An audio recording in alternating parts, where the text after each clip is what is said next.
Welcome to the new mass physics. I hope तुम लोगों की तैयारी अच्छी चल रही है। वन शॉट वीडियो देख करके तुम लोग अच्छे से क्वेश्चंस को कर पा रहे होंगे। पहले कॉन्सेप्ट देख रहे होंगे, फिर उसके बाद क्वेश्चंस की प्रैक्टिस कर रहे होंगे। 180 क्वेश्चन एक ही चैप्टर के डाले जा रहे हैं वीडियो में। जिन बच्चों ने वीडियो नहीं देखी वो वीडियो को पूरा देखे और पिछली वीडियोज भी पूरी कंप्लीट करे और अपने दोस्तों में वीडियो को शेयर करे, जिससे कि सभी का फायदा हो, क्योंकि शेयरिंग इज अ केयरिंग। और यहाँ से हम स्टार्ट करते हैं चैप्टर नंबर 3 के क्वेश्चन करेंगे, क्योंकि चैप्टर 3 की जो थ्योरेटिकल पार्ट है वो डाल दिया गया है। पहले यूट्यूब पे अपलोड हो चुका है, कल या परसों अपलोड हुआ होगा, देख लेना सब बच्चे जा करके। इसके बाद आज जो स्टार्ट करेंगे हम चैप्टर नंबर 3 के क्वेश्चंस की प्रैक्टिस करेंगे और इस क्वेश्चन की प्रैक्टिस से तुम लोगों के बहुत सारे डाउट भी क्लियर हो जाएंगे। ठीक है, तो सीट बेल्ट बांध लो और कॉपी पेन निकाल करके क्वेश्चन पहले खुद से ट्राई करने हैं, उसके बाद यहाँ पे सोल्यूशन देखना है। तो mind self is Vishant Sharma. Start करते हैं chapter number 3 current and electricity के क्वेश्चन। जैसे कि क्वेश्चन आपकी स्क्रीन पे आ गया होगा। अब मुझे बुक की जरूरत पड़ती है, कोई क्वेश्चन पढ़ने पड़ते हैं भाई, बिना क्वेश्चन पढ़े कैसे काम चलेगा। ठीक है, तो क्वेश्चन नंबर फर्स्ट से स्टार्ट करते हैं हम। देखो क्वेश्चन नंबर फर्स्ट में लिखा है क्या, the current in a wire varies with the time according to the equation. जो करंट है किसी वायर में टाइम के साथ वेरी कर रही है अकॉर्डिंग टू द इक्वेशन। एक इक्वेशन के साथ वो इक्वेशन दे रखी है हमें। देखो तो क्वेश्चन नंबर 1 में लिखा है the time current in vary with the current in the wire vary with time according to the equation. Equation according दे रखी है। देखो क्या है वो, I = 4 + 2t।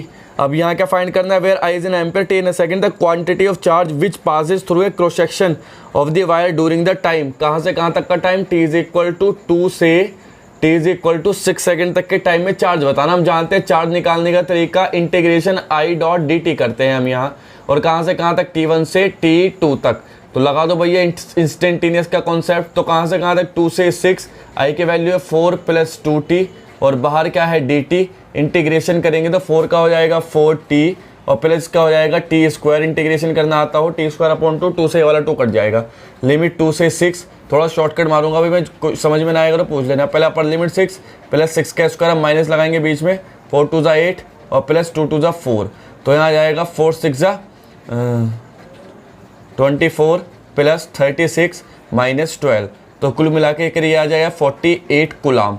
तो इतना चार्ज फ्लो होगा किसी वायर से। तो कौन सा option number B is the correct option. ठीक है, सेकंड क्वेश्चन की बात करते हैं। क्वेश्चन नंबर सेकंड में कहा, how many electron pass through a lamp in 1 minute. 1 minute में t = 1 मिनट गिवन है टाइम है ये, तो 60 सेकंड हो जाएगा ये। ठीक है भैया, और क्या कहा है, इफ द करंट I कितनी दे रखी है, 300 मिली एम्पियर। तो मिली एम्पियर को एम्पियर में कन्वर्ट करेंगे, 3 × 10⁻³ एम्पियर लगा करके। और क्या करना है, गिवन चार्ज ऑफ इलेक्ट्रॉन पे चार्ज दे रखा है 1.6 × 10⁻⁻19 कूलाम। तो हमसे पूछा गया है हाउ मेनी इलेक्ट्रॉन। जानते हैं Q = क्या होता है, Ne। और हम जानते हैं जो करंट होती है I = क्या हो जाएगा, Ne/T। तो यहाँ से करंट दे रखी है 3 × 10⁻⁻1, दोनों जीरो काट दिए। n कितना है, नंबर ऑफ इलेक्ट्रॉन निकालना है, 1.6 × 10⁻⁻19 ये दे रखा है। और नीचे क्या जाएगा 60 जाएगा वहाँ। तो देखो यहाँ क्या आ जाएगा, 60 जाएगा वहाँ तो 6 × 18 18 हो जाएगा। और नीचे आएगा 1.6 × 10⁻⁻19 = n। और पॉइंट हटाएंगे, जीरो बढ़ाएंगे तो n will be equal to क्या हो जाएगा, 16 × 1 = 16 बचा 2, 16 × 2 = कितना हो जाएंगे, 16 × 1 = फिर से 16 हो जाएगा। बचा कितना है यहाँ पे 4, 16 × 2 = 32 × 10⁻19 के लगभग हो जाएगा। और ये कि जो कि option number A is a correct option. ठीक है, एक पॉइंट शिफ्ट करके 20 भी हो सकता है, कोई दिक्कत यहाँ तक। चलो 2 क्वेश्चन हो गए हमारे। क्वेश्चन नंबर किसकी बात करते हैं, क्वेश्चन नंबर 3 की बात करते हैं। देखो जल्दी फटाफट से क्वेश्चन नंबर 3। ठीक है, नोट करते रहना साथ साथ। कोई भी क्वेश्चन समझ में ना आए तो कमेंट सेक्शन में पूछ लेना, आपके कमेंट का हमें इंतजार रहेगा। क्वेश्चन नंबर 3 में क्या कहा है, वही वाला नोट है, जिसने वीडियो देखी होगी उसे समझ में आ जाएगा। The plot represent the flow of current different part, ratio of charge बताना। एक ग्राफ बना रखा है, कुछ इस तरह से दे रखा है। देखो तो हमें पता है टाइम और चार्ज के बीच का, अगर हमें टाइम और करंट के बीच का ग्राफ है तो वो क्या देता है, चार्ज देता है, उसका एरिया। और ये वही दे रखा है। देखो तो ये बनाया यहाँ, ये यहाँ, ये यहाँ और ये यहाँ, इस तरह से है। यहाँ से यहाँ तक का कितना है भैया 2, और यहाँ से यहाँ तक का कितना दे रखा है भैया 3, और यह दे रखा है 5। और हमसे पूछा रेशियो ऑफ चार्ज, मान लो नंबर फर्स्ट पार्ट ये है, सेकंड पार्ट ये है, थर्ड पार्ट ये है। तो चार्ज बताएं तो बताए area under IT graph, area under IT graph, under IT graph give charge, gives charge. ये नोट भी लिखा था पिछली वीडियो जिसने देखो, गिव्स चार्ज। तो चार्ज देता है भैया। तो देखो चार्ज कैसे देगा, हम जानते हैं क्या लिख के भैया एरिया निकालो, 3 शेप है। तो अगर हम बात करें किसके पहले वाले की, तो Q1 जो हो जाएगा वो लिखेगा लेंथ इंटू ब्रेथ, रेक्टेंगल है ना, ये कितनी दे रखी है, ये 1 है, और ऊपर वाली कितनी है, ये 2 है। तो पहले कह रहे रेक्टेंगल होगा 2 इंटू 1 जो कि क्या आएगा 2। दूसरे की बात करते हैं Q2 का एरिया क्या, देखो एरिया क्या है, रेक्टेंगल छोटा वाला 2, तो ये भी 2 से 3 कितना चला 1 इंटू ऊपर से चलो हाइट कितनी चला 2, तो 2 ये भी 2 आ जाएगा। और Q3 की अगर हम बात करें यहाँ, तो Q3 क्या चीज़ है, एक ट्रायंगल है, ट्रायंगल कह रहे हैं 1/2 बेस 3 से 5, 3 से 5 कितना चला 2 चला, इंटू नीचे से ऊपर हाइट कितनी है 2, 2 से 2 काटो कितना है रेशो 2, तो मतलब रेशो जो आएगा Q1 ratio Q2 ratio Q3 कितना आएगा 2 रेशो 2 जो कि हो सकता है 1 रेशो 1 कॉमन निकालना पड़ता है इस सिचुएशन में। तो option number C is a correct option. Fourth question की बात करते हैं। फोर्थ में लिखा है drift velocity varies with the intensity of electric field as per the relation. हम जानते हैं जो मोबाइलिटी होती है वो क्या होती है, drift velocity under the electric field, है ना। और ई क्या हो जाएगा यहाँ से, ई हो जाएगा हमारे पास VD अपॉन म्यू, या ऐसे नहीं लिख सकते, ये तो हमने गड़बड़ लिख दी। हम जानते हैं जो ड्रिफ्ट वेलोसिटी होती है, ड्रिफ्ट वेलोसिटी का फॉर्मूला VD इक्वल टू क्या होता है, माइनस ई टॉ अपॉन एम। यहाँ से अगर सारी चीज़ों को कांस्टेंट कर दिया जाए इलेक्ट्रिक फील्ड को छोड़ करके, है ना, तो क्या हो जाएगा drift velocity VD proportional to E. तो ये option is a correct option. कौन सा ऑप्शन बैठ रहा है, देखो ये first option is a correct option. Fifth question की बात करते हैं। फिफ्थ क्वेश्चन में क्या लिखा है, देखो a metal wire is subjected to a constant potential difference when the temperature of the metal wire increases then the drift velocity of electron in it. Drift velocity पे क्या फर्क पड़ेगा, देखो क्या होता है। अच्छा ऑप्शन पढ़ते हैं। Increase and thermal velocity electron decrease, decrease and thermal velocity increase, increase and decrease and thermal velocity increase. देखो टेम्परेचर बढ़ाने पे ड्रिफ्ट वेलोसिटी पे क्या फर्क पड़ता है ये देखना हमें। तो मान लो हमारे पास एक मेटल का कंडक्टर है, जैसे ही हमने इसका टेम्परेचर बढ़ाया तो रेजिस्टेंस क्या हो जाएगा, इसका बढ़ जाता है। मेटल के कंडक्टर का इंक्रीज करने पर रेजिस्टेंस क्या हो जाता है, बढ़ जाता है। बढ़ता क्यों है, क्योंकि रिलैक्सेशन टाइम क्या हो जाता है, घट जाता है। अब हम जानते हैं जो ड्रिफ्ट वेलोसिटी है वो क्या होती है, माइनस ई टॉ अपॉन एम। देखो ई पे फर्क नहीं पड़ेगा, एम पे फर्क नहीं पड़ेगा, ई पे फर्क नहीं पड़ेगा, टॉ घट जाएगा। टॉ घटने से ड्रिफ्ट वेलोसिटी क्या हो जाएगी, डिक्रीज हो जाएगी। तो क्या decrease and thermal velocity increase, और थर्मल वेलोसिटी रैंडम वेलोसिटी वो इंक्रीज हो जाएगी। तो option number D is a correct option. ठीक है, नेक्स्ट क्वेश्चन की तक को बढ़ते हैं। नेक्स्ट क्वेश्चन क्या चीज़ है भैया, क्वेश्चन नंबर 6 देखो यहाँ 6 क्वेश्चन में क्या लिखा है। क्वेश्चन नंबर 6 पढ़ो जल्दी ध्यान से, वीडियो पॉज करो कोशिश, ट्राई करते रहो, मैं भी कर रहा हूँ यहीं पे। क्वेश्चन नंबर 6 में देखो लिखा है, क्या लिखा है क्वेश्चन नंबर 6 में, the drift velocity of electron in a copper wire of length 2 metre. Copper wire की लेंथ कितनी है, 2 मीटर है, और ड्रिफ्ट वेलोसिटी कितनी दे रखी है यहाँ नीचे, 0.5 मीटर पर सेकेंड दे रखी है। और वोल्टेज पोटेंशियल डिफरेंस जो है वो कितने दे रखे है, 220 वोल्ट। हमसे मोबाइलिटी पूछा है म्यू। हम जानते हैं मोबाइलिटी का फॉर्मूला क्या होता है, VD upon E, drift velocity under the influence of electric field. Drift velocity दे रखी है लेकिन ई नहीं दे रखा, पोटेंशियल डिफरेंस दे रखा। हम एक रिलेशन और जानते हैं, E इक्वल टू क्या हो जाता है, A इज इक्वल टू होता है V upon L, potential difference upon length, potential gradient बोलते हैं। तो L जाएगा ऊपर, तो VD into L upon capital V।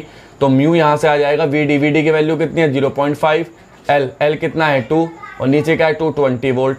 तो यहाँ से जब हम किसे काट देंगे तो क्या बचेगा हमारे पास, देखो यहाँ ये बचेगा भैया 1/220, या क्या लिख सकते हैं, पॉइंट लगाया 0 बढ़ाया, फिर 0.0 लगाया 0 बढ़ाया, 0 लगाया 0 बढ़ाया, तो क्या आ जाएगा यहाँ 450। तो कुल मिलाकर के हम इसे सॉल्व करेंगे तो 4.5 इंटू 10⁻⁻3, और भैया क्या metre square volt inverse second inverse. अब देखो 4.3 ऑप्शन में मैच नहीं कर रहा, लेकिन इससे क्लोज कौन सा option, option number D is a close option. तो option number D is a correct option. ठीक है, जब ऑप्शन मैच ना करे तो वो नंबर देखते हैं जो उसके क्लोज ऑप्शन के, तो डी पे ही है, वरना 2.5 दे रखा और 10⁻+ में है। विच of the following characteristic of electron determine the current in the conductor. Drift velocity है जो करंट इन द कंडक्टर में बताता है, वरना तो थर्मल वेलोसिटी जो केवल बेवकूफ बनाती है, जो इधर उधर को भागती फिरती है, काम कुछ नहीं उसका, है ना। अब 8 क्वेश्चन है, if charge move without collision through the conductor their kinetic energy would also change so that the total energies. अब देखो क्या कहा, इसमें कहा कि कंडक्टर है, इस कंडक्टर में अगर चार्ज मूव कर रहा है, चार्ज मूव कर रहा है बिना कोलिजन के। अब कोलिजन की वजह से ही तो एनर्जी लूज होती है, अब कोलिजन तो हो नहीं रहा, तो सारी एनर्जी ऐसे ही जा रही, तो टोटल एनर्जी क्या रही, रिमेन कांस्टेंट। अरे पोटेंशियल एनर्जी किस में कन्वर्ट हो रही है, काइनेटिक एनर्जी में, तो टोटल एनर्जी तो कांस्टेंट मतलब कंजर्व रहेगी ना। तो टोटल एनर्जी कंजर्व रही तो energy will be unchanged. Unchanged का मतलब option number B is a correct option I think. ठीक है, अनचेंज हो तो हाँ अनचेंज है। 9th में देखो ग्राफ दे रखा है एक भैया, जर्मेनियम आर्सेनिक का ग्राफ है। एक कैसा सेमीकंडक्टर, जर्मेनियम आर्सेनिक एक सेमीकंडक्टर है। अब इसमें कहा है कि कौन सा रीजन ओम्स लॉ को फॉलो करता है, जो स्ट्रेट लाइन होगा। देखो BC को अगर तुम ध्यान से देखो तो स्ट्रेट लाइन की तरह बिहेव कर रहा है, तो BC graph will be follow the Ohm's law. 10 question की बात करते हैं। 10th क्वेश्चन में लिखा है कि Ohm's law in A point form in field theory can be expressed. Ohm's law जो है फील्ड थ्योरी की फॉर्म में, एक तो V इक्वल टू IR होता है, ये तो मेटेलिक कंडक्टर की फॉर्म में होता है। फील्ड थ्योरी की जो मॉडिफाइड ओम्स लॉ होता है, याद रखो वो क्या होता है। देखो यहाँ मैंने लिखवाया भी था तुम्हें, J is equal to sigma into A, अगर याद हो तो ये मॉडिफाइड ओम्स लॉ कहलाता था। तो ये है वो, B option is a correct option. ठीक है, बात करते हैं किसकी, 11 क्वेश्चन की। चलो इसे मिटा देते हैं, अब ज़्यादा हो जाएगा वरना। यहाँ क्वेश्चन नंबर 11 पढ़ो बच्चों ध्यान से, ठीक है, और क्वेश्चन नंबर 11 के आंसर देने की कोशिश करो। क्वेश्चन नंबर 11 देखो यहाँ, क्वेश्चन नंबर 11 में क्या कहा गया है, the variation between VI graph for heating a filament is shown in figure. किसी फिलामेंट को हीट करते हैं तो कैसा वेरिएशन होता है। फिलामेंट किसका बना हुआ है भैया, फिलामेंट बना हुआ होता है अलॉय का, और अलॉय पे टेम्परेचर बढ़ाने का कोई फर्क नहीं पड़ता, उसके रेजिस्टेंस पे कोई फर्क नहीं पड़ता। जब कोई फर्क नहीं पड़ता तो किस तरह का ग्राफ आएगा, लेकिन ये रेजिस्टिविटी और उसका ग्राफ थोड़े, तो पोटेंशियल और करंट का है तो वो कुछ इस तरह जाता है अलॉय का ग्राफ।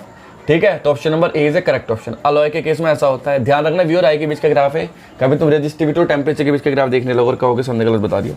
12 कहा the resistance of a wire is R if it is melted and stretched to n times its original length its new resistance. मैंने बताया था अगर किसी वायर को मोल्ड करके या मेल्ट करके ओरिजिनल लेंथ से इसकी लेंथ बढ़ा करके n टाइम्स कर दी जाए तो न्यू रेजिस्टेंस जो होता है वो क्या होता है, ट्रिक थी ये, n square into old resistance है ना, n स्क्वायर टाइम बढ़ जाता है। तो n स्क्वायर कहाँ दिख रहा, कहीं दिख रहा है, क्या दिख रहा भैया, C option is a correct option. 13 question की बात करते हैं। 13 क्वेश्चन में क्या कहा है, देखो 13 क्वेश्चन में कहा है हमसे क्या, कि if a ammeter in the given circuit shown in the diagram reads 2 ampere the resistance R is. तो रेजिस्टेंस R कितना होगा, अगर मीटर 2 एम्पियर शो करता है। तो देखो भैया रेजिस्टेंस एमीटर है कितना, I इज इक्वल टू कितना रीड कर रहा है, 2 एम्पियर रीड कर रहा है एमीटर, और जो पोटेंशियल डिफरेंस दे रखा 6 वोल्ट दे रखा है। तो यार टोटल रेजिस्टेंस निकाल लो पहले, R इक्विवेलेंट। दोनों सर्किट सीरीज में है, देखो दोनों रेजिस्टेंस अगर सीरीज में है तो सीरीज के लिए 2 + R हो जाएगा। अब यहाँ इजीली लगा दो क्या, V is equal to I into R equivalent. V की वैल्यू 6, I की वैल्यू 2, R इक्विवेलेंट कितना 2 + R। तो यहाँ से R की वैल्यू क्या हो जाएगी, 1 ओम आ जाएगी, which is the correct option 1 ohm if there is a given. Yes, A is the correct option. 14 question की बात करते हैं। क्वेश्चन नंबर 14 में क्या कहा गया है, देखो एट ए रूम टेम्परेचर, क्या कहा है 14 में, एट ए रूम टेम्परेचर 27 डिग्री, मतलब इनिशियल टेम्परेचर दे रखा है T0, कितना है ये 27 डिग्री सेल्सियस। चलो बच्चों है ना, इनिशियल टाइम है। The resistance of heating element, जो इनिशियल रेजिस्टेंस है हीटिंग एलिमेंट का वो कितना दे रखा है, देखो यहाँ से जो हीटिंग एलिमेंट का रेजिस्टेंस है वो दे रखा है R0 is equal to 100 ohm. ठीक है, what is the temperature of element if the resistance found to be इतना। अब टेम्परेचर फाइनल वाला बताना है, अगर रेजिस्टेंस जो फाउंड हुआ है फाइनल वाला वो कितना हुआ है 117 ओम।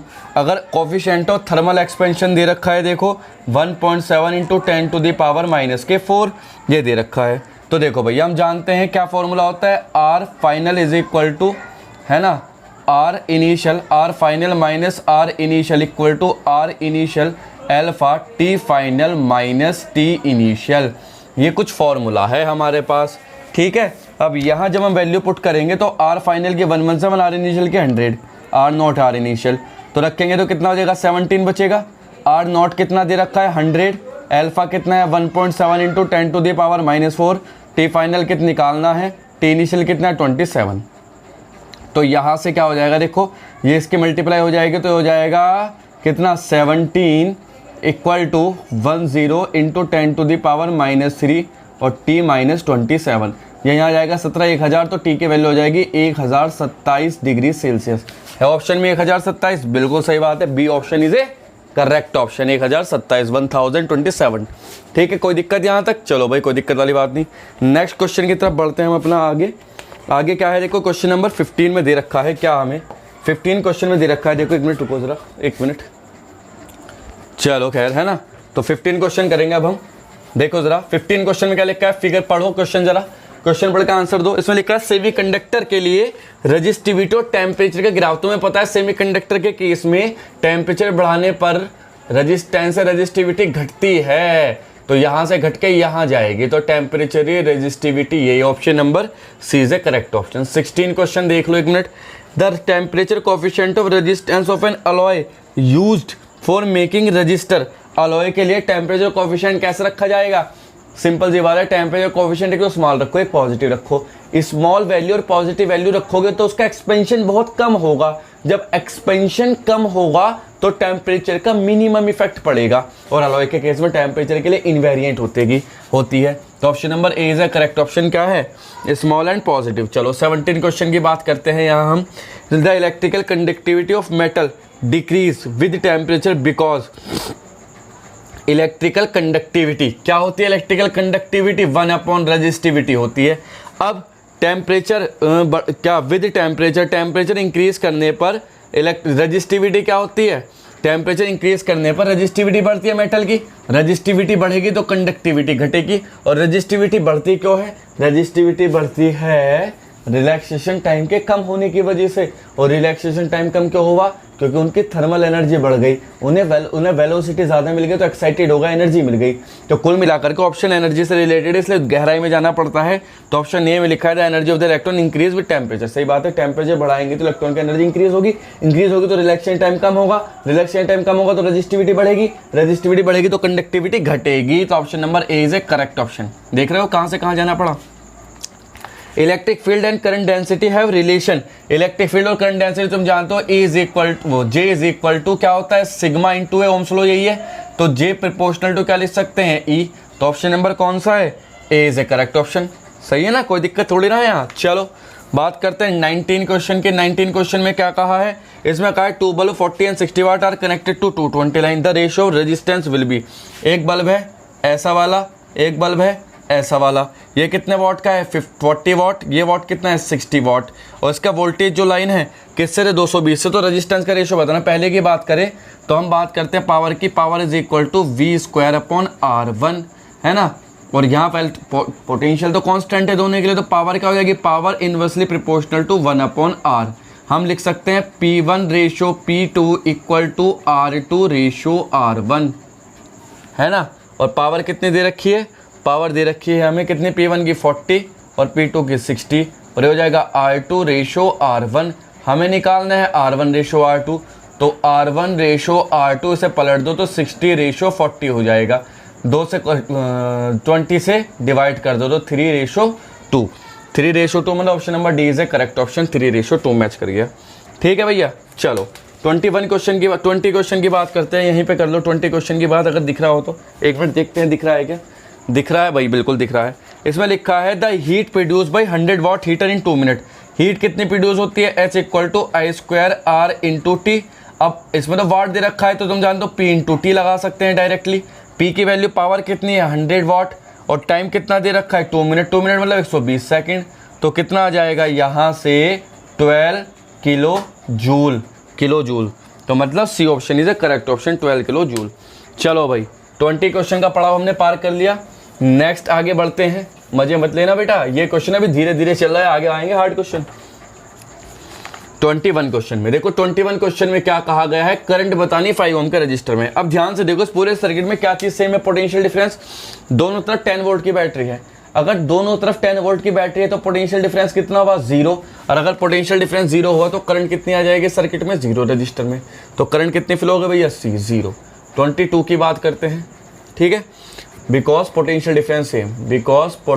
Difference is same. ठीक है, चलो भैया कोई दिक्कत वाली बात नहीं है। अब आगे बढ़ते हैं। यहाँ देख 22 में लिखा है battery of EMF E has internal resistance R। एक बैटरी है जिसका EMF E है और इंटरनल रेजिस्टेंस कितना है? R। ये रहा R, ये रहा E। अब इसके टर्मिनल से एक रेजिस्टेंस कनेक्टेड है कैपिटल R है ना, ये वाला लोड रेजिस्टेंस कैपिटल R। अब इसने कहा है टर्मिनल टू द बैटरी एक current is drawn from battery. Current I draw की गई तो I इज इक्वल टू क्या हो जाएगा formula? I is equal to E/R plus R। ये फॉर्मूला होता है भैया जब दो रजिस्टर होते हैं सर्किट में, दोनों का इक्विवेलेंट लिखते हैं। अब इसमें लिखा अगर R टेंस टू 0 कर दिया जाए, R अप्रोचेस टू 0, तो I क्या हो जाएगा? E/R। तो I किसे अप्रोच करेगा भैया? E/R को। ठीक बात है। और जब वोल्ट पोटेंशियल ड्रॉप हो जाएगा यहाँ जो पोटेंशियल होगा इसके अक्रॉस जब ये जीरो कर दे तो पोटेंशियल भी कितना हो जाएगा, जीरो, तो पोटेंशियल होगा zero. Option number B is the correct option. 20 की बात करते हैं। 23 क्वेश्चन, ग्राफ बनाना है, होमवर्क है, तुम्हें करना है घर से होमवर्क की फॉर्म में। कमेंट सेक्शन में बताना कौन सा ऑप्शन सही होना चाहिए, ठीक है। बात करते हैं क्वेश्चन नंबर 24 की। क्वेश्चन नंबर 24 में क्या कहा गया है, in the circuit shown in the flow each cell 2 है ना, ईच सेल का 2 वोल्ट है, इंटरनल रेजिस्टेंस 1 ओम है। मतलब अगर मैं नया सर्किट बनाऊँ यहाँ तो देखो, तो ऊपर दे रखा 2 ओम और नीचे जो हर एक सेल है उनका अपना इंटरनल रेजिस्टेंस है। ये 2 है यहाँ, इसके साथ साथ 1, ये 2 इसके साथ साथ 1, ये 2 इसके साथ साथ 1। सब सेल की पोलैरिटी सेम है, देखो ये 2 ये 2 ये 2 और ये 1 ये 1 ये 1, सारे सेल की पोलैरिटी सेम है। तो हम क्या लगा सकते हैं, V इज इक्वल टू, क्या फॉर्मूला पूछा हमसे, करंट पूछा, तो करंट होता है I is equal to total E upon R plus total R। तो I is equal to total E कितना, देखो सबकी पोलैरिटी सेम है, तो 2 2 2 कितना हो जाएगा 6 अपॉन R कितना है R और ये वाला R तो 5, तो कुल मिला के 1.2 एम्पियर की करंट आ जाएगी हमारे पास, जो कि option number D is the correct option, ठीक है। 24 क्वेश्चन हो गए। नेक्स्ट बात करते हैं क्वेश्चन नंबर 25 की। 25 में क्या कहा गया है हमसे, consider 2 cell in series. 25 question में 2 सेल सीरीज में दे रखे, देखो ये यहाँ ये पॉइंट B हुआ, फिर से यहाँ एक ये पॉइंट C हुआ, ये पॉइंट है A B C। हमसे E1 दे रखा इंटरनल रेजिस्टेंस R1, E2 दे रखा इंटरनल रेजिस्टेंस R2। अब क्या पूछा, A और C के बीच में, देखो A और C के बीच में दोनों की सीरीज, दोनों का जो टर्मिनल वैल्यू, दोनों का जो टर्मिनल्स है सेल के सेम है तो जुड़ेंगे। हम जानते हैं E इक्विवेलेंट कैसे निकलेगा, E1 plus E2 series combination है ना। R इक्विवेलेंट कैसे निकलेगा, R1 प्लस R2। जो इक्वेशन होती है वो होती है V is equal to E equivalent minus I R, ऐसे E minus I R। V equal to E कितना है, E1 प्लस E2 है ना, माइनस I R कितना है, R1 plus R2। E1 plus E2 का लिख सकते हैं E equivalent minus I R1 plus R2 को R इक्विवेलेंट। ऑप्शन कौन सा करेक्ट है, option number C is correct option, VAC के बीच में है ना। 26 की बात करते हैं। 26 में क्या कहा है, in the circuit shown in the figure E1 10 E2 4 R1 R2 1 R 2 ohm, find the potential difference across battery 1 and battery 2। Battery 1 और 2 के बीच पोटेंशियल डिफरेंस बताना है हमें। देखो चलो भाई, मतलब टर्मिनल वोल्टेज बताने हैं। ये है एक बैटरी, ठीक, इसका रेजिस्टेंस ये रहा, एक बैटरी ये है, इसका रेजिस्टेंस ये रहा, ठीक है, कोई दिक्कत नहीं है। यहाँ नीचे से एक लोड रेजिस्टेंस R भी दे रखा है भैया, यहाँ एक्सटर्नल रेजिस्टेंस बोल देते हैं जिसे, ये रहा। ये है E1 जो कि कितना दे रखा है 10 वोल्ट, R है 1 ओम। ये है E2 जो कि कितना है 4 वोल्ट और R है इसका भी 1 ओम, और ये R कितना है 2 ओम। अब पोटेंशियल डिफरेंस मान लो इसके अक्रॉस जो टर्मिनल वोल्टेज हुए वो कितने हुए, यहाँ से यहाँ तक के V1 और इसके अक्रॉस कितने हुए, यहाँ से यहाँ तक के V2, ठीक है। तो टर्मिनल वोल्टेज बताने हैं हमें आसानी से, कोई दिक्कत वाली बात है ही नहीं। यहाँ पहले तो करंट निकाल लो सर्किट में, करंट इन सर्किट। तो करंट निकालने के लिए हम जानते हैं जो I इज इक्वल टू होगा, टर्मिनल तो सेम है दोनों के, तो क्या होएगा 10 + 4, वही वाला फॉर्मूला लगा दो ना ऊपर, अरे वही वाला यार, E upon R plus R। तो लगाओ तो कितना आएगा 10 + 4 अपॉन रेजिस्टेंस कितना 1 1 2, तो 4 ये हुआ, तो 14/4 मतलब 7/2 मतलब 3.5 एम्पीयर की तो करंट जा रही है सर्किट में। तो करंट निकली यहाँ से, निकल के घूम जाएगी। अब हमें V के अक्रॉस बताना है, तो हम जानते हैं V1 इज इक्वल टू कितना होता है, E1 minus I into R1 के हिसाब से। तो V1 इक्वल टू E1 कितना है 10 माइनस I कितना है 3.5 और R1 कितना है 1, तो कितना बचेगा यहाँ, ये 6.5 बचा V1, ठीक है। 6.6 में से 3.5 गए। अब यहाँ V2 की बात करें तो V2 इक्वल टू क्या हो जाएगा, E2 माइनस I R2। तो V2 इक्वल टू E2 है 4 माइनस I 3.5, तो कितना बचेगा 0.5 बचा ये हमारे पास, ठीक है। तो भैया देखो ऑप्शन कौन सा है, 8.5 5.5, अरे ऑप्शन गलत है, ऐसे ही होगा क्वेश्चन ये। अगर पोलैरिटी चेंज करते बात दूसरे, लेकिन पोलैरिटी भी सेम है, क्वेश्चन ध्यान से देखो। खैर नेक्स्ट क्वेश्चन की बात करते हैं, 27 क्वेश्चन। 27 क्वेश्चन में क्या कहा गया है, ध्यान से देखो यहाँ 27 क्वेश्चन में कहा है, under what condition current passing through the resistance R can be increased by short circuiting the battery of EMF E2, ठीक है। करंट जो है शॉर्ट सर्किट करके बैटरी को बढ़ा दी गई, the internal register R1 R2 हो तो क्या होगा, तो क्या होना चाहिए भैया। देखो यहाँ क्वेश्चन नंबर 27 है, हमें ये सर्किट दिया है, एक सर्किट ये रहा, इसका इंटरनल रेजिस्टेंस R1 है यहाँ, एक सर्किट इसके पास में ये रहा, इसका इंटरनल रेजिस्टेंस R2 है यहाँ, ठीक है। और यहाँ से हमने एक लोड रेजिस्टेंस कनेक्ट किया यहाँ ऐसे, और यहाँ से ये ऐसे, यह कैपिटल R, ये दे रखा है E1, ये दे रखा है E2 यहाँ, ठीक है। और हमसे क्या पूछा है, under what conditions current passing through the resistance R can be increase by short circuiting the battery of E2। अगर इस बैटरी को शॉर्ट सर्किट कर दे तो इस पे जो करंट इंक्रीज कर दी गई, तो हमसे पूछा किस कंडीशन के लिए इंक्रीज की गई है। देखो 4 कंडीशन दे रखी है हमें इसमें, तो इस कंडीशन के लिए तुम्हें याद रखना पड़ेगा option D is a correct option. E1 R2 is greater than E2 R1 plus R2, ठीक है। इसका डिटेल सॉल्यूशन देखना है तो वीडियो दे रखी है, आई बटन पे क्लिक करके वीडियो देख सकते हैं, डिटेल सॉल्यूशन मिल जाएगा डिटेल में। इस चैप्टर की वीडियो देखनी हो तो पूरी, ठीक है। थोड़ा वो ये डेरिवेशन टाइप का है, तो ठीक है। देखो 28 क्वेश्चन की बात करें तो इसमें लिखा है, देखो कितना कितना दे रखा है, 12 सेल दे रखे हैं। जो 12 सेल है दोनों रो में भी कॉलम में भी, तो इसे बोलते हैं M इंटू N का प्रोडक्ट, जो कि 12 दे रखा है, ठीक है। अब मैक्सिमम करंट पाने के लिए, आई मैक्सिमम की कंडीशन के लिए जो R होता है ना एक्सटर्नल रेजिस्टेंस, वो होता है NR अपॉन कैपिटल M, ठीक है। ये रिलेशन है, मैक्सिमम करंट की कंडीशन है, जब मिक्स कॉम्बिनेशन का क्वेश्चन है। देख लेना, करा रखा है सारा डिटेल वीडियो में ऊपर। R की वैल्यू कितनी, क्योंकि डेरिवेशन डायरेक्ट फॉर्मूले तो अजीब लगता है, लेकिन है सब कुछ। R की वैल्यू कितनी है 1.5, N निकालना है, स्मॉल r इंटरनल रेजिस्टेंस कितना है 0.5, और M की वैल्यू तुम यहाँ से निकाल सकते हो 12 अपॉन N करके, पॉइंट हटाया 5 3 15, N स्क्वायर इक्वल टू क्या हो जाएगा 36, या N की वैल्यू क्या हो जाएगी 6, N की वैल्यू 6 हो गई तो N की वैल्यू यहाँ पुट करो तो M की वैल्यू क्या हो जाएगी 2, ठीक है। तो N की वैल्यू 6, M की value 2, option A is a correct option. इस कंडीशन में मैक्सिमम करंट पास करी जाएगी। चलो नेक्स्ट क्वेश्चन करते हैं 29 में लिखा है according to Kirchhoff current law as applied to junction network conductor, तो इसमें कहा है algebraic sum of incoming current equal to outgoing current, option D साफ साफ दिख रहा है, देख लो आराम से।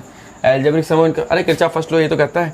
30 क्वेश्चन देखो क्या है, यहीं लिख देते हैं। 30 क्वेश्चन में क्या कहा है, 30 क्वेश्चन में कहा है 5 कंडक्टर्स आर मीटिंग, चलो यहीं पे करते हैं वरना। 30 क्वेश्चन में क्या कहा है, 5 कंडक्टर जो एक जगह पे मीट कर रहे हैं, देखो ये रहा, मतलब वायर्स है।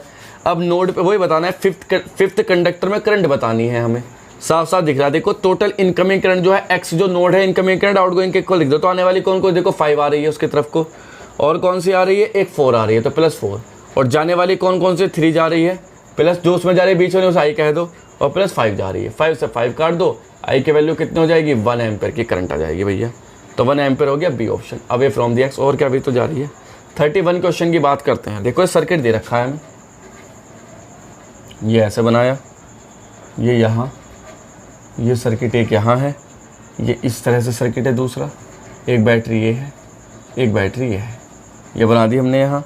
ये E2 है, ये चलो E2 E3 क्या लिखूँ, E2 कितना दे रखा है 3, ये कितना दे रखा है E3 2, और E1 कितना दे रखा है 3।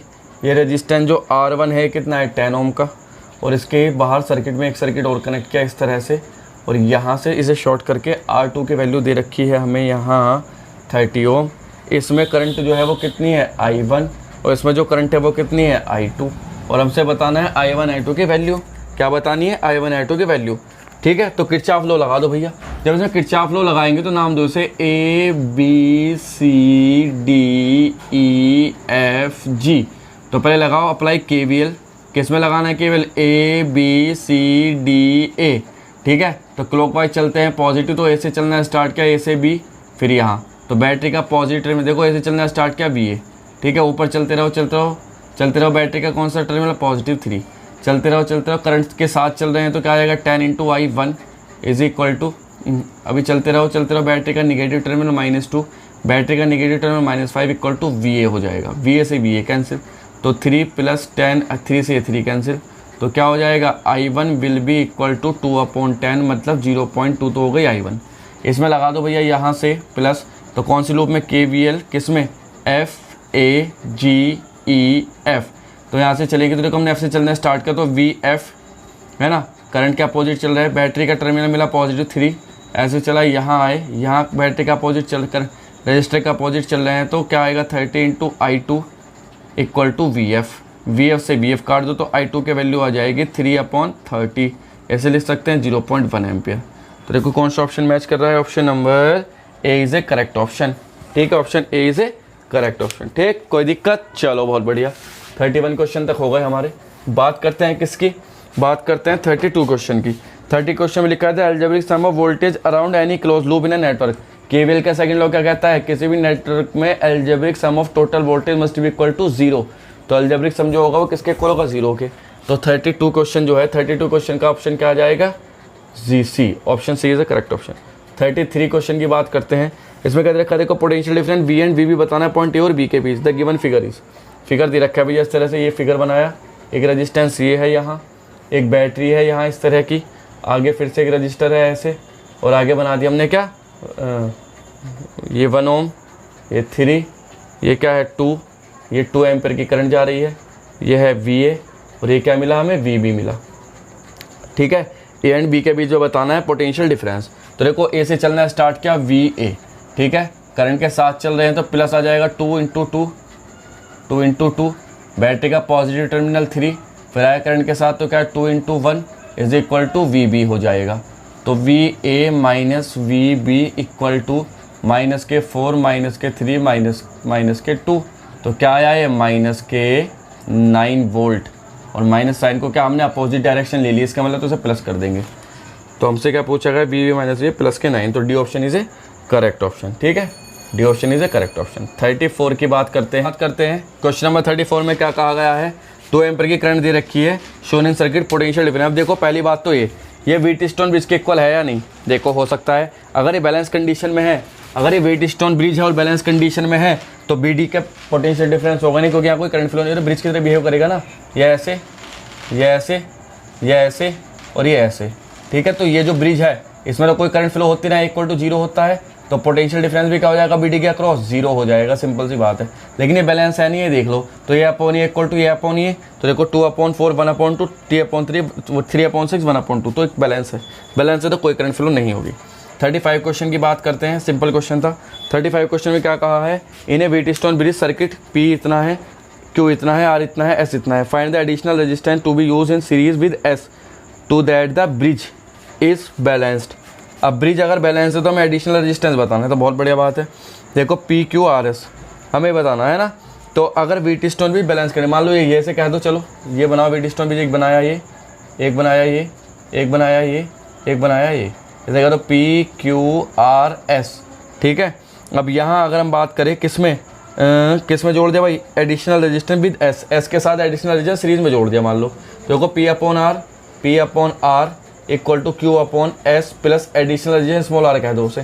P की वैल्यू कितनी है? P की वैल्यू 7 है, और भैया Q की वैल्यू, R की वैल्यू कितनी है? 12। अच्छा, Q की वैल्यू कितनी है? 8, और S की वैल्यू 7 प्लस R हो जाएगी यहाँ से। तो इसे सॉल्व करेंगे तो इसके 749 प्लस के 7R इक्वल टू 96। ठीक है, तो इससे मल्टीप्लाई घटाएंगे जब हम इसे यहाँ से यहाँ, तो 96 में से 49 गए तो कितने बचेंगे? देखो, 6 में 9 गए, 16 में से 9 गए, कितने बचेंगे? 7, और 8 में से 4 गए 4, 47/7 आ रहा भाई यहाँ से। तो इसे काटेंगे जब हम, R की वैल्यू आ जाएगी 6.72 ओम। ठीक है, तो दे रखी, देखो मैच भी हो रहा है, option number A is a correct option. तो वैल्यू हमें ऐसे मिल जाएगी आराम से, कोई दिक्कत वाली बात यहाँ है नहीं। चलो भाई, बात करते हैं किसकी? 36 क्वेश्चन की। A metre bridge is setup as shown in the figure. Metre bridge का सेटअप दे रखा है हमें यहाँ। जब मीटर ब्रिज का सेटअप दे रखा है हमें यहाँ, तो क्या करना है? Known is figure resistor X is using standard 10 ohm resistor. The galvanometer shows null point when tapping keys 52 centimetre mark. The end correction are कितने पे है? 1 centimetre and 2 centimetre respectively for the end A and B. End correction दे रखा है, तो determine the value of X। अगर end correction है तो एंड करेक्शन के केस में हम ये 1 और 2 जो दे रखा है ना, इसमें टोटल लेंथ में से घटा देते हैं।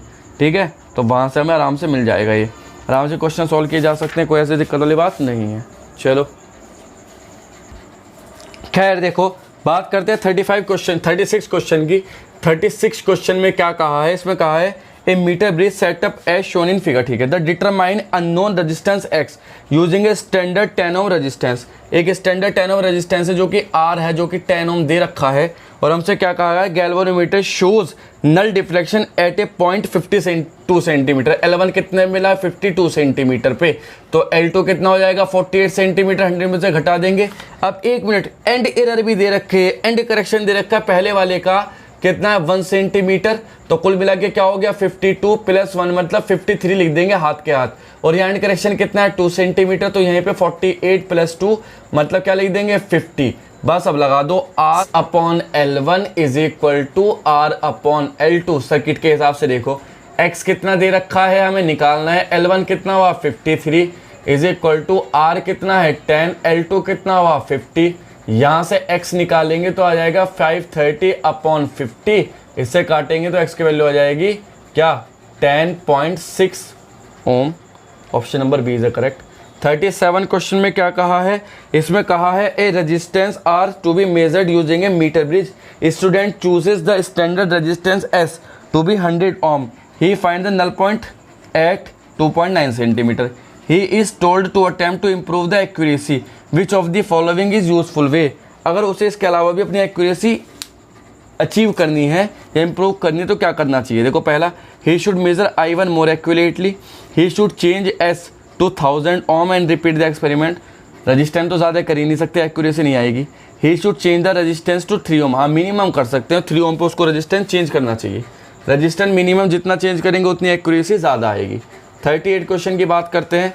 38 क्वेश्चन में क्या कहा गया है, the figure below shows 2 volt potentiometer used to determination internal resistance of 2.5 volt cell, the balance point of the cell, पहला बैलेंस पॉइंट कितने में मिला, 75 सेंटीमीटर थे, जब एक्सटर्नल रेजिस्टेंस कितना लगाया, 10 ओम है ना सेल। द बैलेंस पॉइंट दूसरा कितने में मिला, 65 सेंटीमीटर पे, ठीक है, of potentiometer. The internal resistance बताना है R, ठीक है, तो इंटरनल रेजिस्टेंस का फॉर्मूला होता है R/L2/L1 -1 लिखा था कल, ठीक है, पिछली वीडियो में। तो R की वैल्यू है 10, L1 कितना है भैया 75, L2 कितना 65 -1, तो सॉल्व करेंगे तो 10 ब्रैकेट में इसे काटेंगे, 5 1 5, 5 5 25, और ये कहेंगे 5 1 5 3 से इतने -3, और ये हो जाएगा कितना 20/13, 20/13 मतलब 1.45 आ जाएगा ओम में, ठीक है। तो क्वेश्चन कौन सा answer, C option is a correct option, ठीक है। तो 38 हो चुका। 39 क्वेश्चन में क्या लिखा है, देखो 39 क्वेश्चन में लिखा है, two cell of EMF approximately 5 volt and 10 volt are to be accurately compared using a potentiometer of length 4400 centimetre. ये क्वेश्चन दिमाग लगाना है, कुछ से होमवर्क है, इसके बाद हम बता देंगे कमेंट सेक्शन में। 40 क्वेश्चन की बात करते हैं। 40 क्वेश्चन में क्या लिखा है, ए पोटेंशियोमीटर दे रखा है, सर्किट है, सब चीज़ें आराम से पढ़ो ध्यान से। इसमें L1 और L2 के सिस्टम के बारे में पूछा है, तो देखिए जब हम की क्लोज करेंगे तो R और X एक टाइम पे सीरीज में हो जाएंगे। जब सीरीज में हो जाएंगे तो जो आंसर आएगा वो किस तरह से आएगा, KL1 एंड KL1 - L2, इस तरह का ऑप्शन नंबर कौन सा, बी से करेक्ट ऑप्शन हो जाएगा, L2 - L1 मतलब, है ना। चलो 41 क्वेश्चन की बात करते हैं।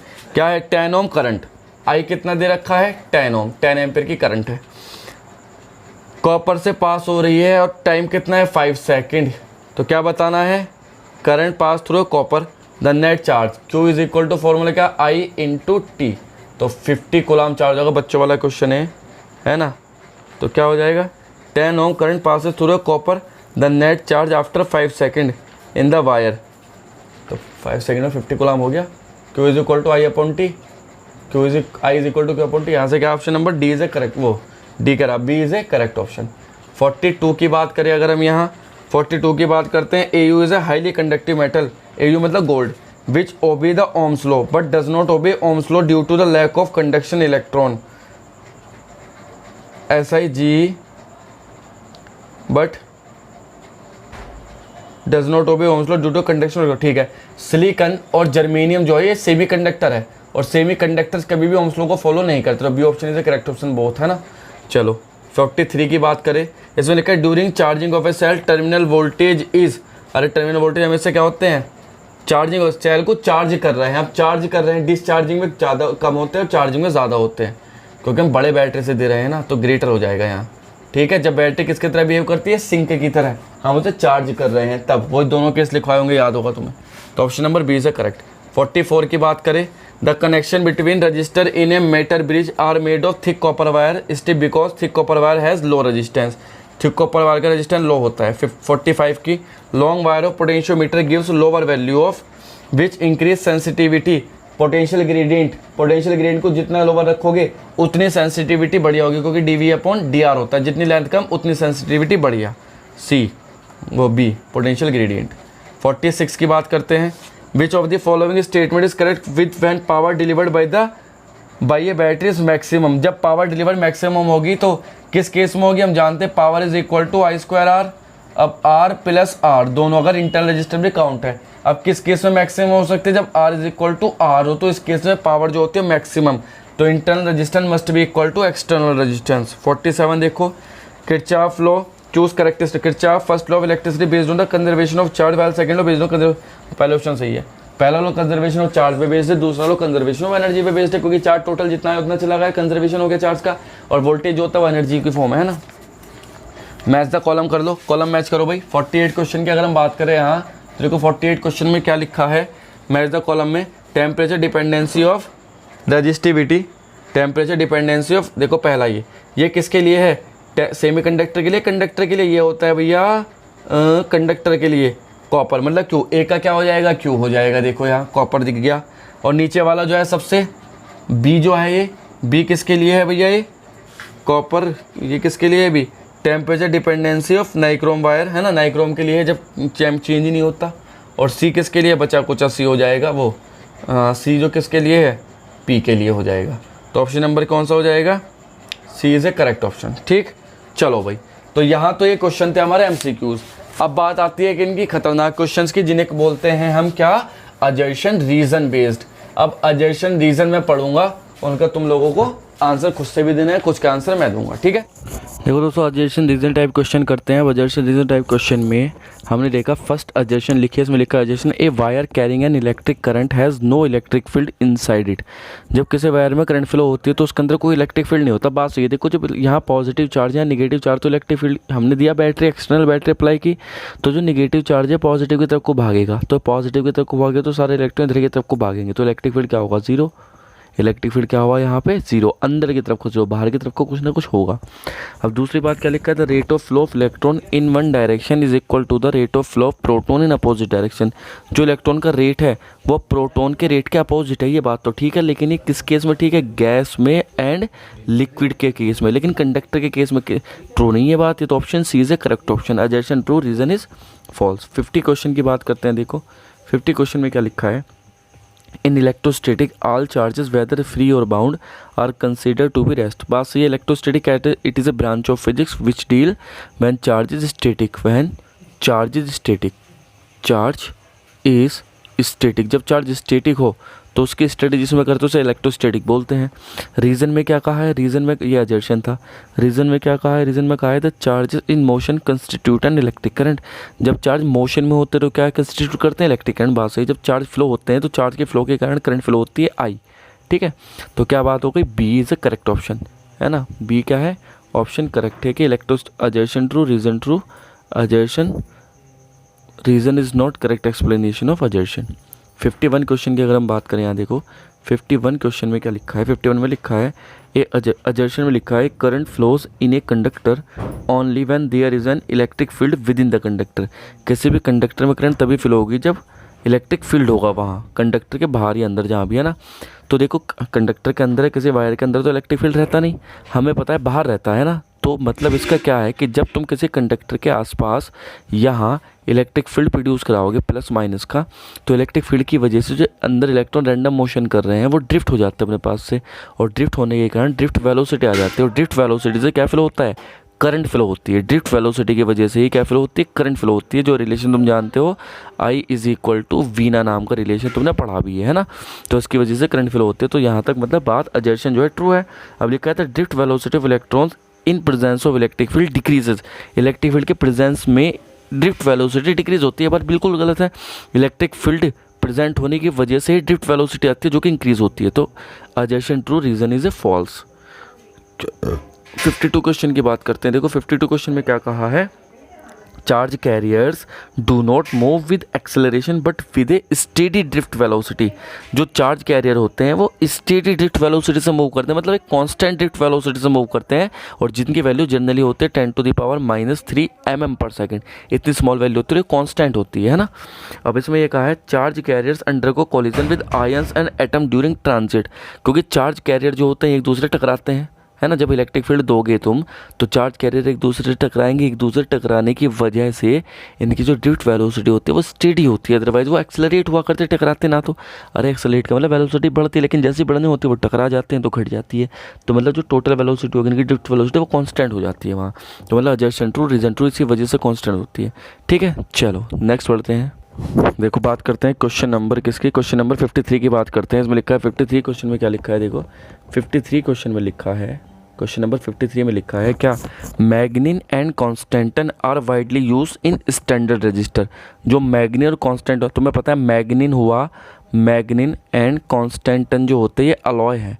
अब अगर ये अलॉय है तो अलॉय का टेम्परेचर पे कोई फ़र्क तो पड़ता नहीं, टेम्परेचर बढ़ाने पर अलॉय के रेजिस्टेंस पे कोई फ़र्क नहीं पड़ता। तो इसका मतलब हम ऐसे मटेरियल का रजिस्टर बनाना पसंद करेंगे जिसमें करंट फ्लो होने से उसका टेम्परेचर तो बढ़े लेकिन उसका रेजिस्टेंस पे कोई फ़र्क ना पड़े। तो इसलिए हम अलॉय का रजिस्टर बनाते हैं, क्योंकि अलॉय के रेजिस्टेंस पे टेम्परेचर का कोई इफेक्ट नहीं पड़ता।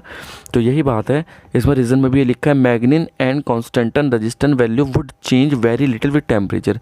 इसी वजह से बनाते हैं क्योंकि इनकी वैल्यू टेम्परेचर के साथ चेंज बहुत कम होती है, स्मॉल चेंज होती है। 54 assertion, if a current is flowing through a conducting wire of non-uniform cross-section, drift speed and resistance both will increase at the section where cross-section area is lost। देखो जहाँ cross-section area कम होगा वहाँ resistance increase होगा। बाद R is equal to formula है ρl/A। अगर R decrease तो resistance increase, ये बात तो ठीक है। अब रेजिस्टेंस वाली डिक्रीज वो ठीक है, तो ड्रिफ्ट वेलोसिटी की भी ठीक है ना। जहाँ क्रॉस सेक्शन एरिया कम होगा वहाँ ड्रिफ्ट वेलोसिटी क्या होगी, इंक्रीज होगी, बात ठीक है। रीज़न में क्या कहा है, current density at such section is more where cross section area is less. वहाँ देखो करंट डेंसिटी क्या होती है, करंट डेंसिटी होती है J is equal to I/A। अब जहाँ क्रॉस सेक्शन एरिया क्या होता है, मोर होगा, वहाँ करंट डेंसिटी क्या होगी, लेस होगी, क्योंकि इन्वर्सली प्रोपोर्शनल है। बात से तो दोनों बातें अपनी अपनी जगह ठीक है ना। तो assertion and reason both are true but reason is not correct explanation of assertion. ठीक है, चलो नेक्स्ट की बात करते हैं। नेक्स्ट क्वेश्चन में क्या कहा है, 53 क्वेश्चन है, 53 तो हो गया, 54 क्वेश्चन भी हो गया, फिर 55 क्वेश्चन। 55 क्वेश्चन देखते हैं, चलो देखो।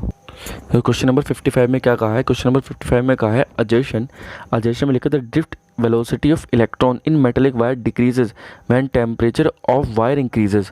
देखिए जब किसी वायर का टेम्परेचर इंक्रीज किया जाता है तो तुम्हें पता है ड्रिफ्ट वेलोसिटी क्या होता है, ड्रिफ्ट वेलोसिटी होती है -E कैपिटल E τ/m।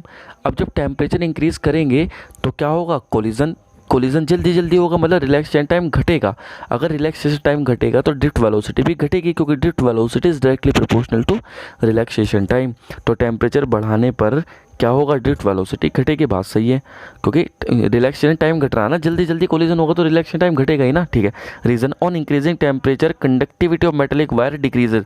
अब टेम्परेचर इंक्रीज करने पर रजिस्टिविटी क्या होती है, देखो कंडक्टर का टेम्परेचर इंक्रीज करने पर रजिस्टेंस क्या होता है, इंक्रीज होता है, बताया था, क्योंकि रिलैक्सेशन टाइम डिक्रीज होता है और रजिस्टिविटी भी इंक्रीज होगी। और हम जानते हैं जो रजिस्टिविटी होती है वो डायरेक्टली प्रोपोर्शनल होती है C के कंडक्टिविटी के इन्वर्सली प्रोपोर्शनल।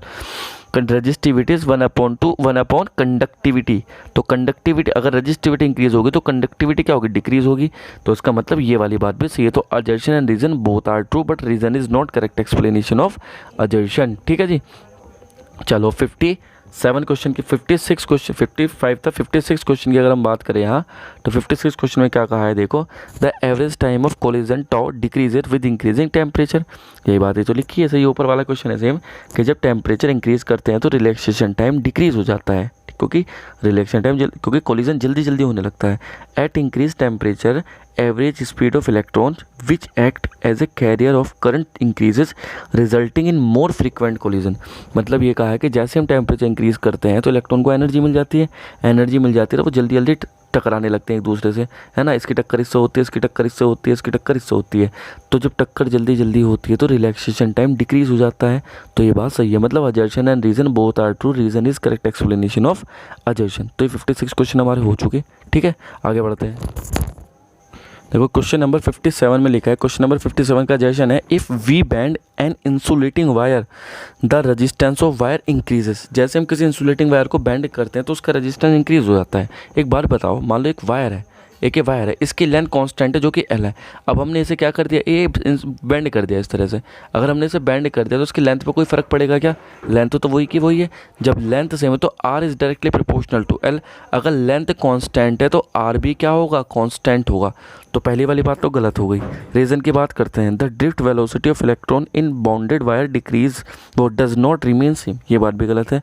डज नॉट, ये ड्रिफ्ट वेलोसिटी तो सेम ही रहेगी क्योंकि वायर की लेंथ सेम है, सब चीज़ें सेम है। हमने बस बैंड तो क्या है, तो दोनों चीज़ें अपनी अपनी जगह गलत है। तो मतलब assertion and reason both are false. 58 question की बात करते हैं। 58 क्वेश्चन में देखो क्या लिखा है, अजर्शन में लिखा है, bulb generally get fused when they are switched on और ऑफ। जो बल्ब होता है वो जनरली क्या हो जाता है, फ्यूज़ हो जाता है जब स्विच हम बार बार ऑन ऑफ करते हैं। एक बार बताओ, जैसे हम यहाँ ये बल्ब है मान लो, और हमने यहाँ स्विच ऑन ऑफ किया बार बार, जब यहाँ को स्विच है इसे जल्दी जल्दी ऑन ऑफ करेंगे तो क्या होगा, जो करंट है ये रैपिडली चेंज होगी, कभी एकदम से डिक्रीज़ होगी, कभी एकदम से इंक्रीज़ होगी, है ना। जब स्विच ऑफ करोगे तो डिक्रीज़ हो जाएगी, स्विच ऑन करोगे तो इंक्रीज़ हो जाएगी। तो रैपिडली चेंज होगी, रैपिडली चेंज होने की वजह से इसमें फॉल्ट हो जाता है। ठीक है ना, इसके एलिमेंट जो फिलामेंट है ये टूट सकता है क्योंकि एकदम से करंट रैपिडली चेंज हो रही है, तो रजिस्टर इतनी करंट को जल्दी से सहन नहीं कर पाता और टूट जाता है, बियर नहीं कर पाता। ठीक है, तो दोनों बातें अपनी अपनी जगह सही है और एक दूसरे के एक्सप्लेनेशन भी ठीक है। 59 क्वेश्चन की अगर हम बात करें, 59 क्वेश्चन में देखो क्या लिखा है। 59 क्वेश्चन में लिखा है हमारे पास यहाँ, अगर हम 59 क्वेश्चन की बात करें तो लिखा है, terminal voltage of a cell is greater than the EMF of cell during charging. जब चार्ज हो रही है कोई बैटरी तो टर्मिनल, देखो डिस्चार्जिंग के टाइम पे तो ईएमएफ ज़्यादा होता है, टर्मिनल वोल्टेज कम होते हैं, है ना। जब battery work as a source, जब बैटरी सोर्स की तरह बिहेव करती है तो फॉर्मूला होता है E is equal to V plus I into R. और जब बैटरी चार्ज होती है, चार्ज का मतलब जब बैटरी सिंक की तरह बिहेव करती है तो E का फॉर्मूला होता है E is equal to V minus I R. तो यहाँ क्या हो रहा है, ईएमएफ कम है वोल्टेज से, मतलब टर्मिनल वोल्टेज क्या है यहाँ पे, टर्मिनल वोल्टेज ग्रेटर दैन है। ये बात सही है। अब इसमें लिखा है, रीज़न था EMF of cell is always greater than its terminal voltage. ये बात गलत है, अभी तो ये बात वॉयलेट हो गई। C option is correct.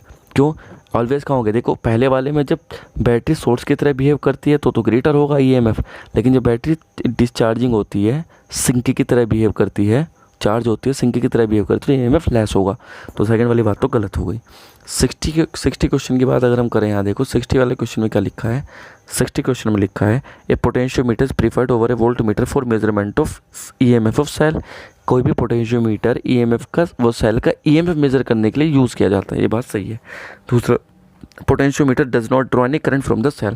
क्योंकि पोटेंशियोमीटर किसी भी सेल से करंट ड्रॉ नहीं करता तो इसकी वजह से ही हम ईएमएफ इजीली कैलकुलेट कर सकते हैं। क्योंकि किसी भी सेल की ईएमएफ क्या होता है, जब किसी सेल से करंट ड्रॉ ना की गई हो तो उस सेल के वोल्टेज, है ना, अगर करंट ड्रॉ कर लेंगे तो ईएमएफ तो टर्मिनल वोल्टेज बन जाएगा, है ना। तो इस वजह से जो पोटेंशियोमीटर है, पोटेंशियोमीटर क्या काम करता है, यहाँ से कोई करंट ड्रॉ नहीं करता, जिसकी वजह से ये ईएमएफ मेजर कर लेता है। तो दोनों बातें अपनी अपनी जगह सही और एक दूसरे की करेक्ट एक्सप्लेनेशन भी है।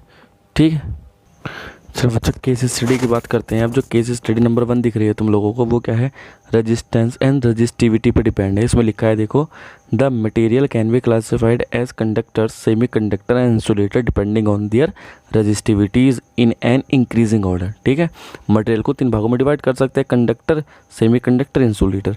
Metals have low resistivity in the range of 10 to the power -10 to 10 to the power -6। Resistivity कम है तो रेजिस्टेंस भी कम होता है मेटल का। At the other end are insulator like ceramic, rubbers and plastic having resistivity 10 to the power 18 times greater than the metals or more.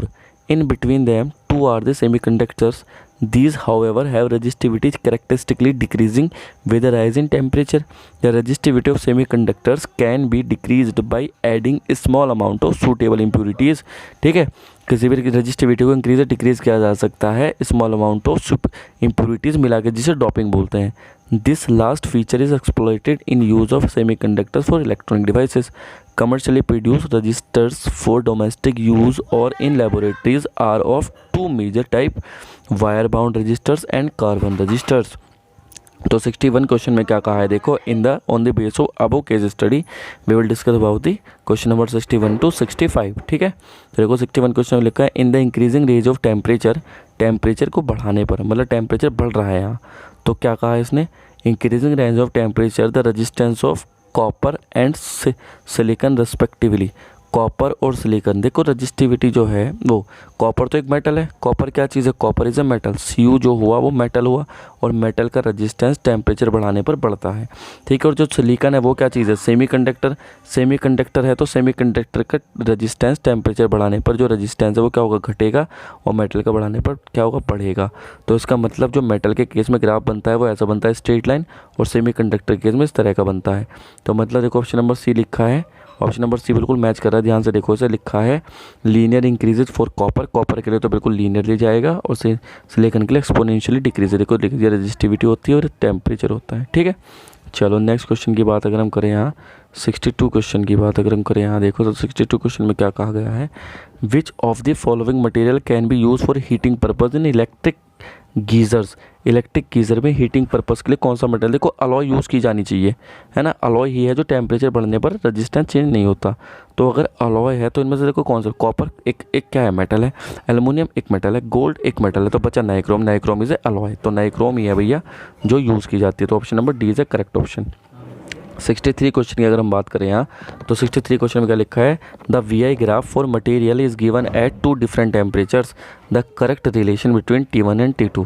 T1 और T2 में करेक्ट रिलेशन क्या होगा, देखो जो टेम्परेचर और पोटेंशियल है स्लोप पे डिपेंड करता है, तो स्लोप देखो क्या है यहाँ, जैसे कि स्लोप कम उसका टेम्परेचर ज़्यादा, और T1 की स्लोप जो है वो कम है, तो T1 टेम्परेचर ज़्यादा होगा किससे, T2 से, जिसकी स्लोप कम, तो T1 की स्लोप कम है.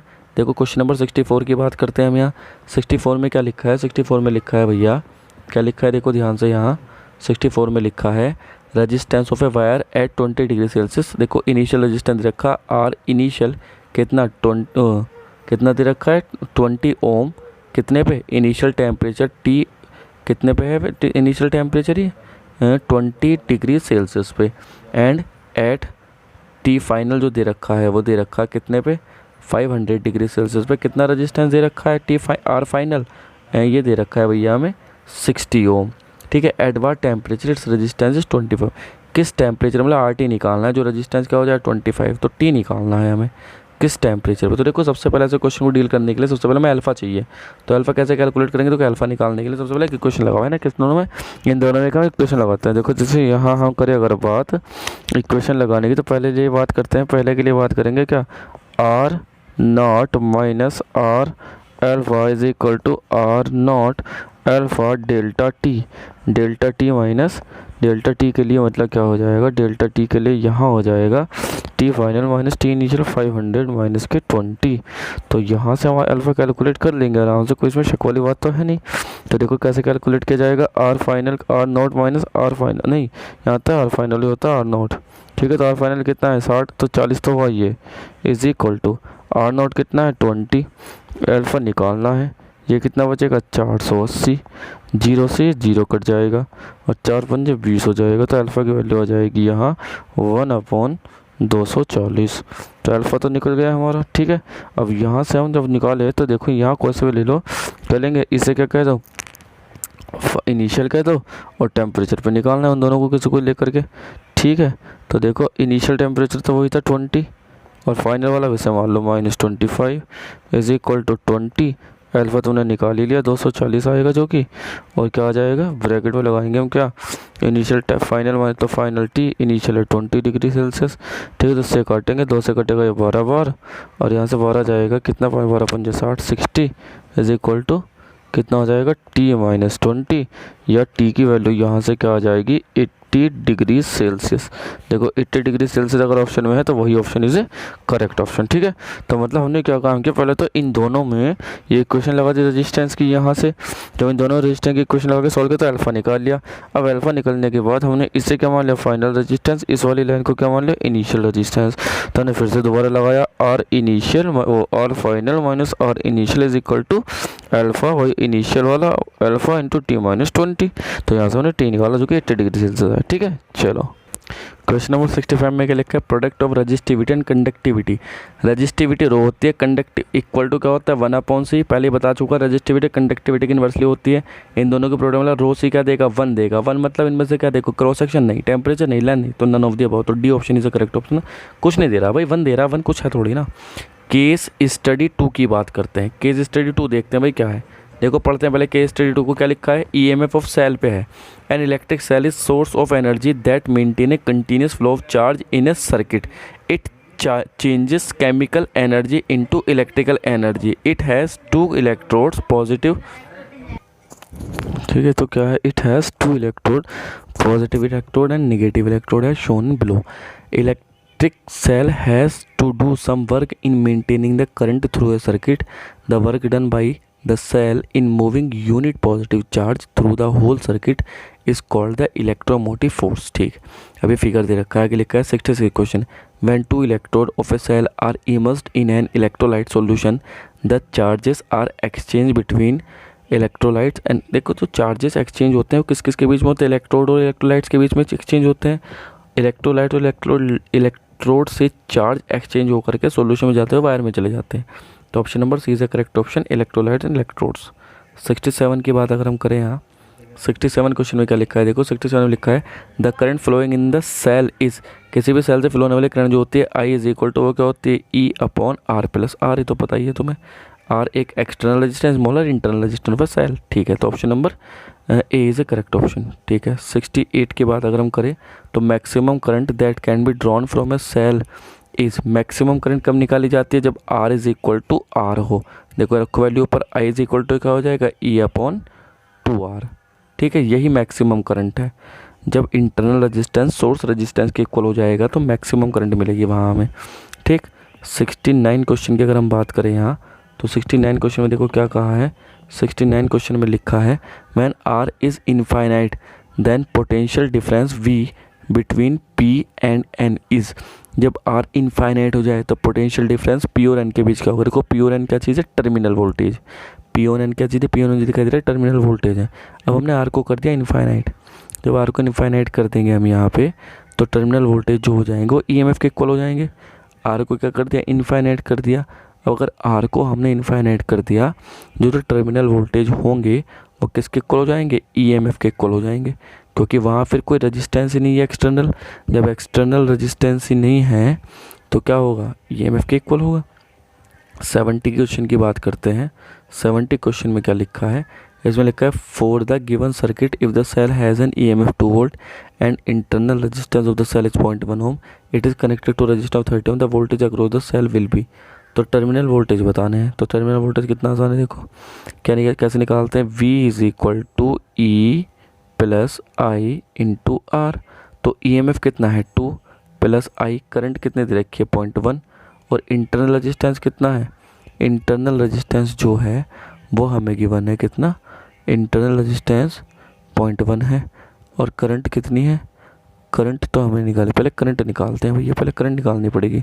तो करंट होती है I is equal to E upon R plus R, ये है करंट। तो ई कितना दे रखा था 2, आर कितना 3.9 प्लस 0.1, तो कितना हो जाएगा 0.5, तो करंट आ गई। अब यहाँ लगा दो फॉर्मूला क्या, V is equal to E plus I into are.